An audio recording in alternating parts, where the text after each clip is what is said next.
The January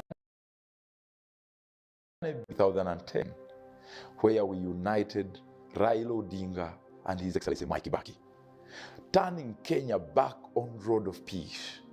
Of course, everyone knows by that time, Kenya was on the verge to collapse. But bringing them through our service projects like cleaning River Nairobi, bringing all the young people in the Great Rift Valley to preach peace on every door, the religious leaders united, the education, the business people like Manu Chandaria, we covered peace on the map of Kenya. Uniting that country back on the roadmap, you see, today inspired me with the team to come to Uganda and plant the same seed of peace. Of course, everyone knows that Uganda, Kenya, just like other African countries, we face the same challenge of tribalism, political intolerance, and others. The collapse of our family institutions and the damage you have made on the environment. It begins right there, my friend, my brothers and sisters. Our mission has been to unite all Ugandans in Uganda to build a movement of peace. Builders in every village, in schools, in communities, in ministries, and we have signed a number of MOUs with partners to work around peace and make it institutionalized and a new ideology. Our vision, of course, is one family under God, which translates, of course, into that regardless of our differences in terms of our tribes, you know, the skin, the color of our skin, our gender, we are truly one family under God.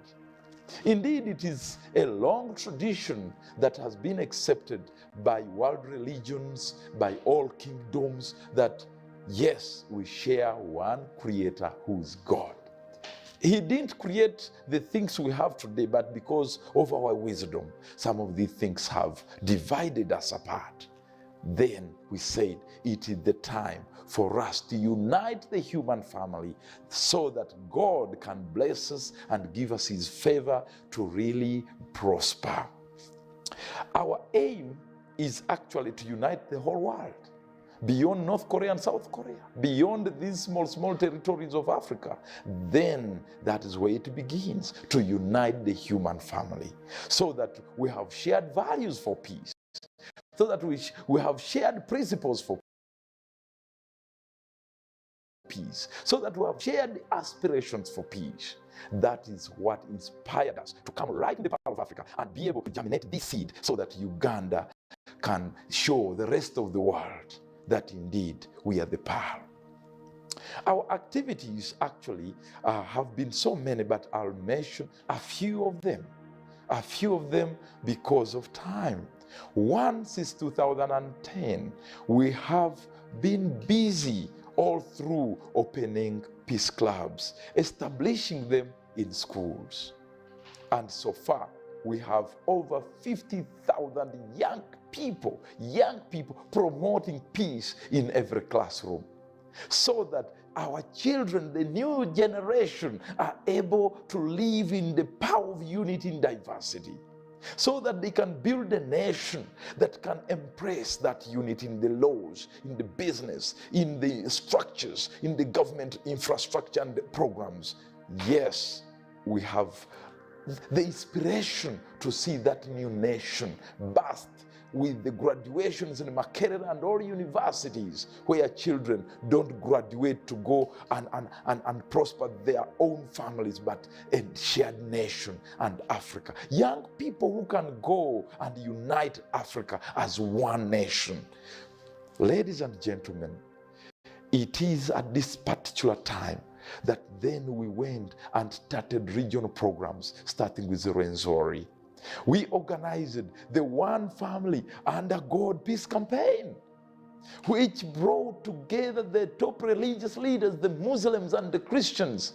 I remember Bishop Nzerevendi, Sheikh Nasib, Reverend Mukonzo, Reverend Father Expedito, the King himself and the Queen of Toro, You can imagine, the business people, Hima Cement, Shumo group of companies, all these companies and hotels, the young people, the business giants, all united, including ISO. I remember it's called the Kaka. By that time, he was the leader of ISO.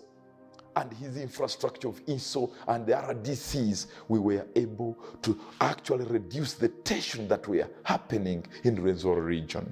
The Wamba Kingdom, I thank you. The OBR of Kasese, I thank you. The Toro Kingdom, I thank all of you. The Interreligious Council of Uganda, with whom we have been working with their structures in Rwenzori, we were able to reduce the tribalism, the ethnicity, the political intolerance in Rwenzori. Indeed, we were able to launch the Rwenzori Peace Campaign by bringing the 500 top cross-sector leaders in Kampala to have a neutral ground. And we organized the Rwenzori Peace Campaign launch at Hotel Africana, where we signed the Rwenzori Peace Declaration.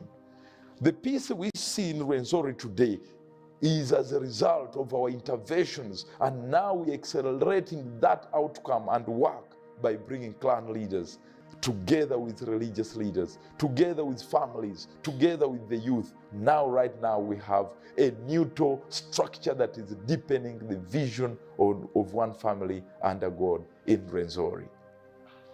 The second activity was to do with the education. The viewers, we understand that peace building should be anatomized, because it is a cell achieved after certain activities.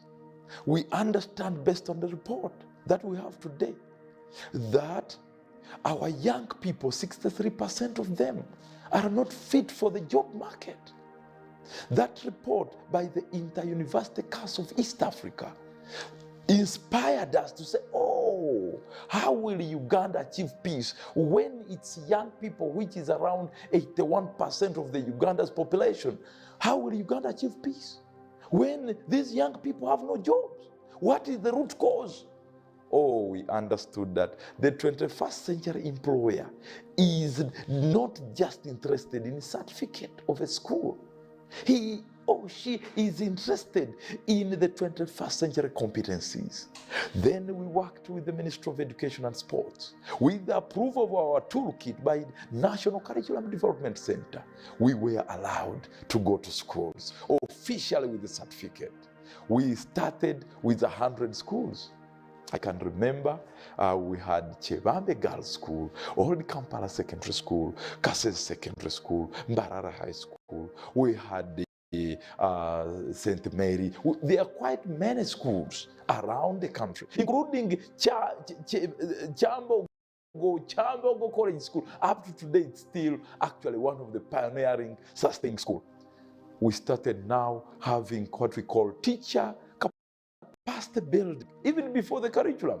I am happy this content was captured by NCDC to make sure our children are able to walk in their dreams, to develop their own content, to actually make research, and be able to develop competencies the 21st century employer want. So after training the teachers, more than 500 teachers have been trained across the country. And these 500 teachers are deepening character education, the entrepreneurship, creativity, development of learners. We are incubating innovations so that young people, from the content they are learning, they are able to make products for the market. And I pray government of Uganda, that's where they are supposed to now put the next budget of this year, making sure learners are able to graduate with jobs, with innovations. Then that becomes the basis of students to graduate, if it is possible. And so we have been able to benchmark the education sector so that somehow these young people are able to graduate with what the current market demands and the global systems. After that, we went to the next activity, which are actually going on up to today, the Cook Stove Project. The Cook Stove Project has been going on for the last 11 years in the district of Mukono, Nakasongola, the central region, Kasese, northern Uganda, and we have been able to support families with more than 35,000 cook stoves to be able to reduce on the cost, on the pneumonia, on the cutting down of trees, so that even food can be cooked much quicker using less firewood. Now, what have been our achievements? Our achievements have been to unite Ugandans towards the vision of one family under God. And indeed, we have been able to attract all religions in the country towards peace. Now we see Muslims going to the mosque, Muslims going to the church to preach, which has never been before. We see Bishop Nzereben with Reverend Father Mukozo and Expedito going to the mosque to preach, going to the radios. This has never been before. One of the other things was to see how communities that have never been friendly to each other, now there is integrated family meetings going on in Nyabuyusumbu, in the mountains in Rwenzori. So we see a lot of cross-community, cross-cultural, cross-religious, interfaith engagement happening in the country. One of the other achievements was to bring the whole region at the Global Peace Leadership Conference, which His Excellency the President of this country hosted. We brought 55 nations around the globe to come to Uganda in 2018 to sign the Kampala Peace Declaration. After benchmarking Uganda as a model for the world, remember, it is not just by a miracle. His Excellency the President had actually spoken at the United Nations headquarters, asking all heads of state, who loses if North and South Korea unite? Basing on that inspiration, we felt it is the time Uganda becomes the benchmark for the whole world. And indeed, we saw North Korea coming and attend. We saw South Korea coming with their parliamentarians and leaders. We saw the whole of African countries coming. We saw United States sending leaders. We saw Europe bringing leaders. We saw Asia, Middle East, and Uganda in 2010 hosted all world leaders. And the Kampala Peace Declaration enabled us now to make commitment, to make sure that the bishops, the religious leaders, the business people, the youth, the business giants, the researchers, the academicians, all the diplomats, the development funders, all of them to integrate the component of peace and to make sure they facilitate the process of institutionalizing peace. Now, in education, it has been achieved. In governance, it has been achieved. In intercultural, interreligious, now it is possible a king to talk with a fellow king, a king to talk to a religious leader. All are in the community planting trees and inspiring young people and the women to be able to work, to defend their dreams. Now, of course, challenges are always there, viewers. Of course, I must say on this television that the first challenge is that people think peace must be achieved through the gun. That was a long story. Tell me which country has achieved peace, sustainable peace, through the barrel of the gun. Of course, I must say, I was there. I was a commander in the Middle East, fighting Saddam Hussein. I was there using M4 rifle, using all these weapons the Americans have. This is an American award as one of the greatest military leaders at my age that have ever existed. The Recon Award was given to me. But this is now useless because peace has never arrived in Iraq. Peace has never arrived in Afghanistan. Now, what I am saying here is we have understood that the challenge now is to somehow divert, change the mindsets of those who believe that peace must be achieved through the gun.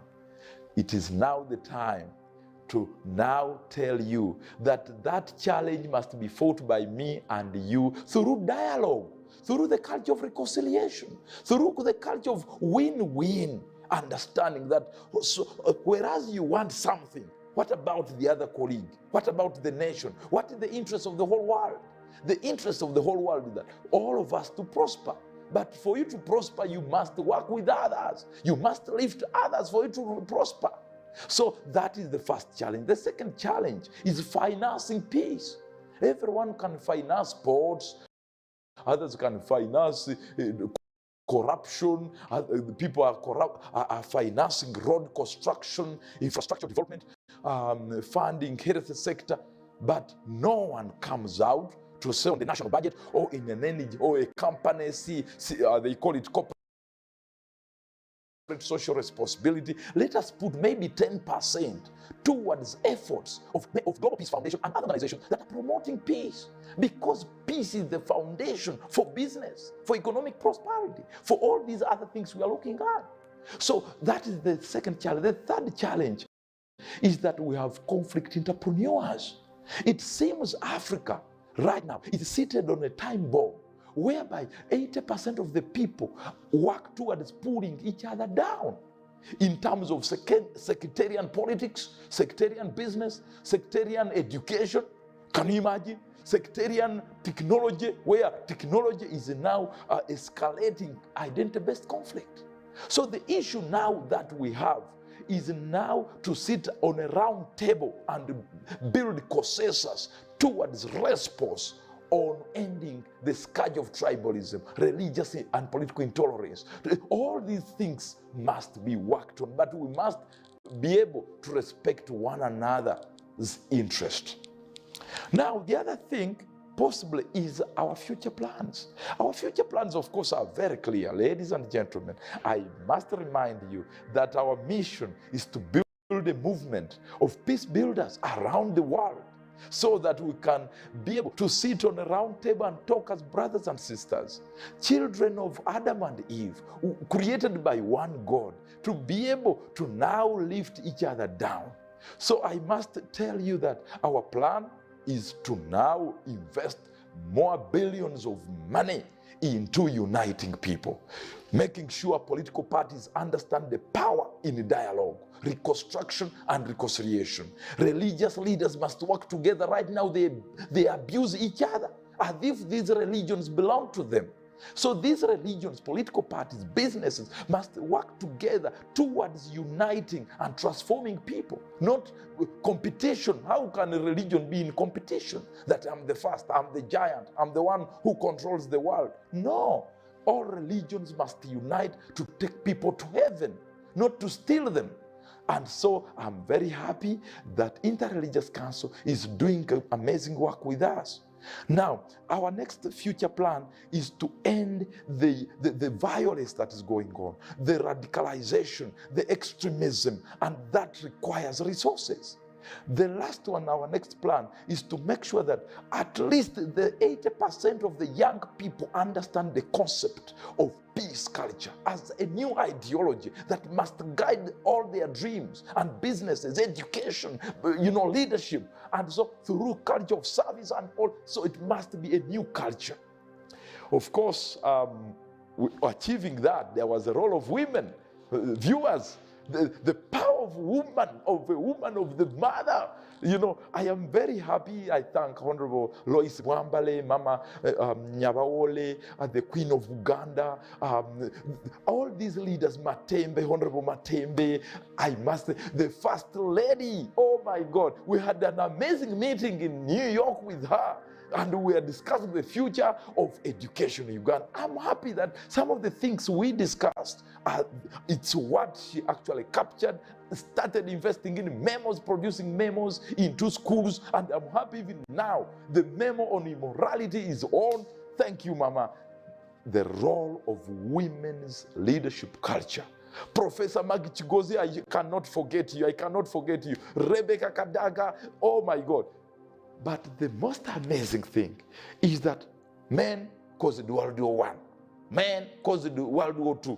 Men have caused the current war going on in Europe. Now, women must be brought at the center now, because we seem to have left them aside. You find companies have boards, but there are no women. This is the time. From what we have seen and impacted from women, it is the time we must allow women in families to be able to chair meetings on peace in villages, because they usually feel, oh, I rather lose business and that money for the sake of peace. That is the woman. So we have seen women, they must be on boards of directors. Women must be in government. Women must be in corporate company. Women in religions, women in cultural systems. We must trust them because they are our mothers. Of course, lastly are the young people. The young people, the future is in the young people. And so we are talking this because it's for the young people, because they define, they influence the future. What type of Uganda we are going to have.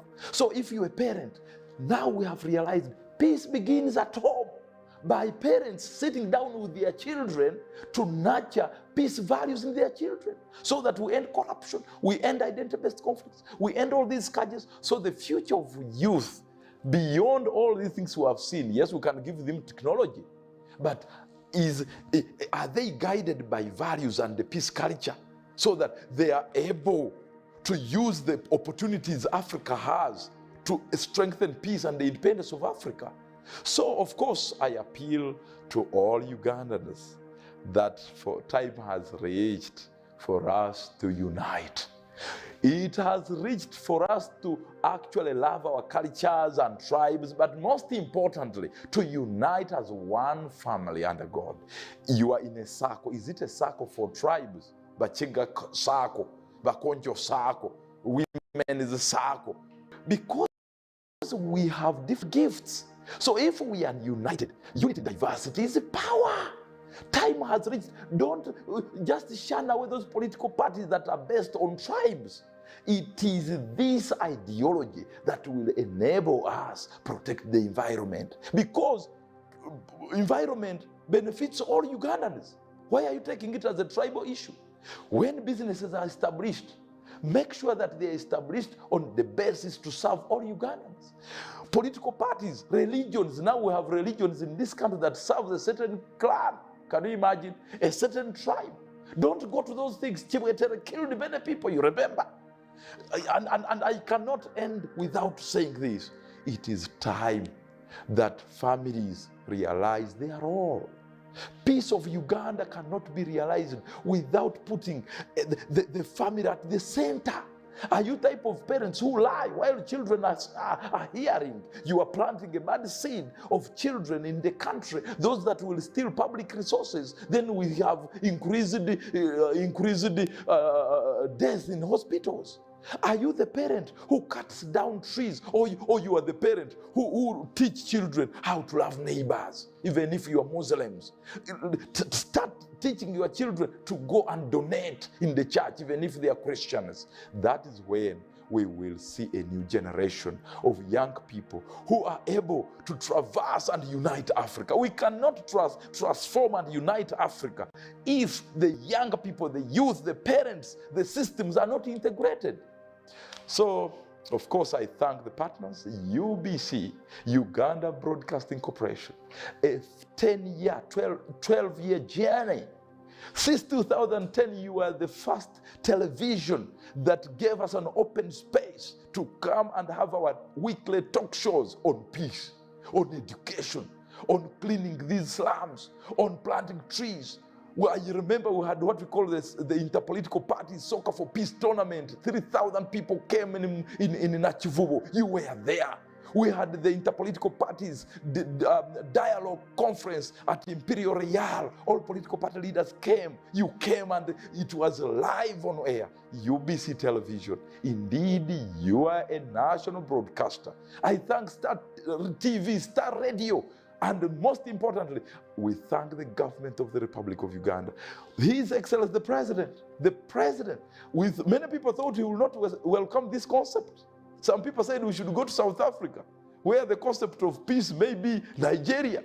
But he said, no, allow them to register and have an office, a chapter in Uganda. He invested a lot of resources in hosting that Munyonyo conference. The late Jacob Olanya, I thank you. We thank you. We thank Honorable Muhuli Mukasa. We thank Right Honorable Rebecca Kadaga. We thank late General Eli Tumwine. You are at the center of this. Of course, I thank also Kano Besigye.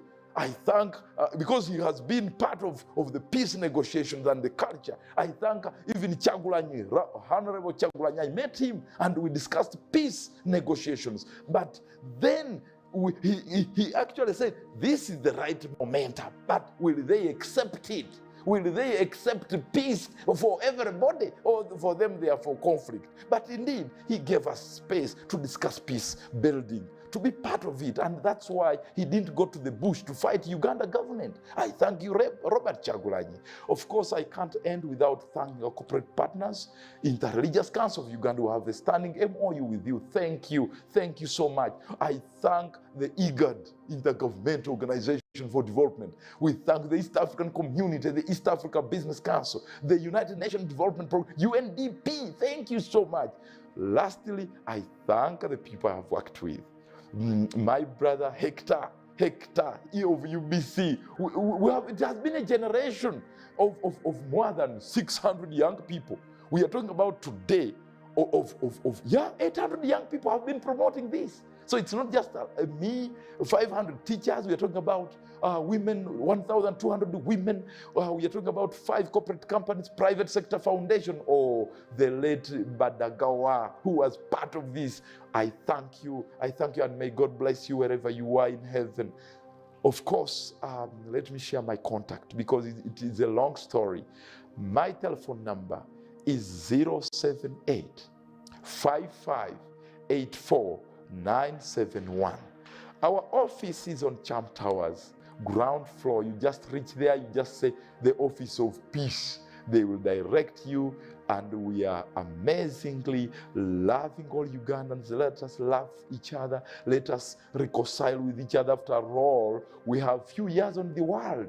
Why do you accept to go to heaven when you have penalties? You have penalties. So it is time to reconcile with your families, with your neighbors, with your friends, business partners. Reconcile, preach peace, preach peace, preach peace, because the peace is the only way for God and my country, Uganda.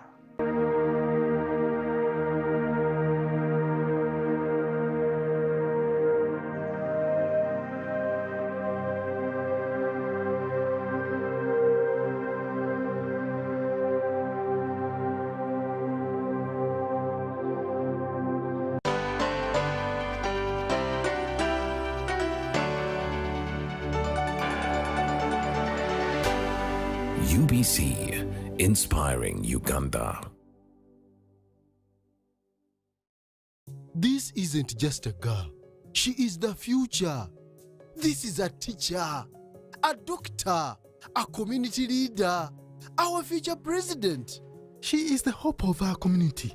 And as a community leader, I will talk to others about how we must protect her against child marriage and teenage pregnancy, because it affects us all. We each have a role to play in empowering our teenage girls to protect them from pregnancy. Because when we empower them, we empower our nation. Protect the girl, save the nation. Take action. Report any case of defilement or child marriage to the police or call Sawuti 116.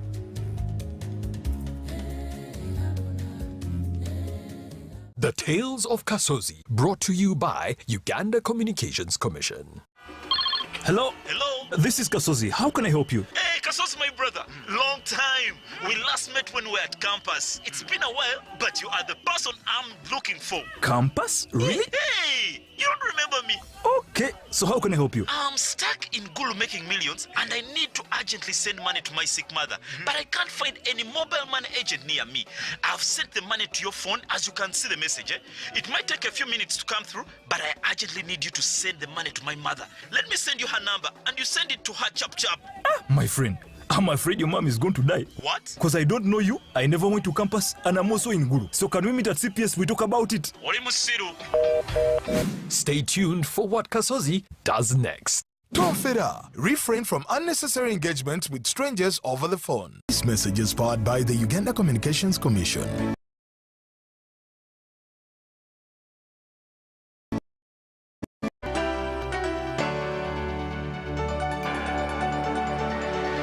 UBC, inspiring Uganda.